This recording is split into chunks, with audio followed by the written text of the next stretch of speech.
we keep delaying is because, trying to get a vehicle that can safely get humans there and back, we keep running up against technological challenges. It's not hard to build a rocket, but to build a rocket that's gonna successfully get somebody the 250,000 miles to the moon and back is just hard. The other reason is the country we really, and this is partially my belief, but some of it's based on, my belief is based on my reading of NASA history and other. Anybody know why we went to the moon? Because John F. Kennedy said we were going to. But why did John F. Kennedy say we were going to? We had to beat the Soviets. We had to beat the Soviets. Yeah, I mean, President Kennedy said all kinds of really good stuff that I think he really believed, but deep down he knew we cannot lose to the Soviet Union. We cannot, it was a geopolitical imperative that we beat the Soviets to the moon because they started before us like they usually do, and they were headed to the moon. They had a moon program, they had tests. The good thing was, while we were floundering around, because we lost the very first crew that was supposed to fly in Apollo. The Apollo 1 crew didn't even get off the ground. We lost them in a vehicle fire on the launch pad in a test. And that almost killed the program because there weren't a lot of people in Congress and other places who bought into this geopolitical imperative of beating the Soviets. But we managed to kind of fight our way through it. And we finally got to the moon in Apollo 11. Congress and others in the bureaucracy, once we got to the moon and we were there alone, then the plans started being laid to cancel the Apollo program. We were phasing out of Apollo. We were supposed to fly 20 some odd Apollo missions. The last one was Apollo 17 in 1972. And that decision was made because the Russians, the Soviets, had given up on their lunar program. Once they saw that we were gonna get there first, and they were having so much trouble technologically, they just gave up. And they turned their gaze to long duration space flight in preparation to go to Mars. So this is way back then. And you will remember the Russians had a space station long before we did. Theirs was called Mir. They were staying in space for 3-4 months at a time.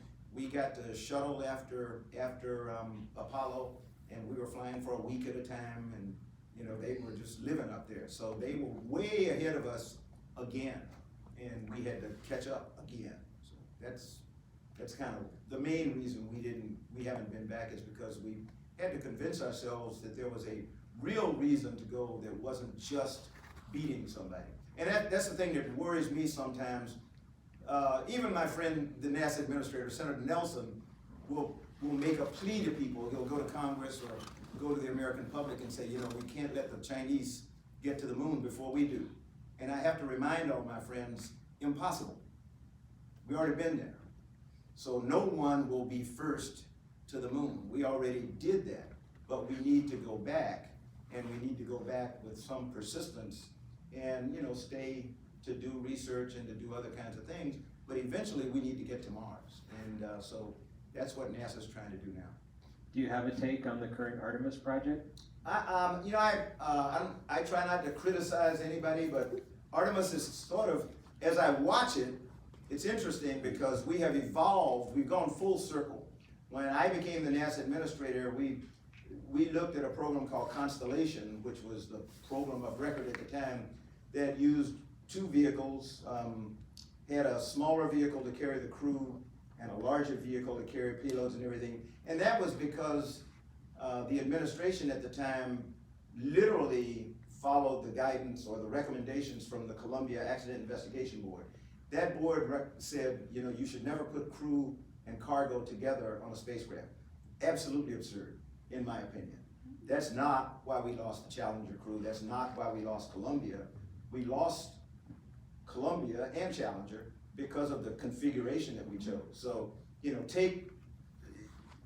don't mount the vehicle with the crew on top of the bomb. And that's what we had was shuttle. We had a 2 million pound container of liquid oxygen and liquid hydrogen that was our propellant. And then two real bombs on the side of that, 1 million pounds each of solid rocket booster, and the shuttle was just sitting there kind of crouched down in amongst all this stuff. If if you look at what we do today on spacecraft, we've gone back to the Apollo concept where the crew module is mounted on the top and everything else is below it. So if something dramatically bad happens, the crew gets ejected, you know, the crew module pops off and they come back to Earth or do something like that. So, the Obama administration canceled Constellation, allowed NASA to look for an alternative way to do deep space exploration, and we came up with the Space Launch System and the crew module, which is called Orion.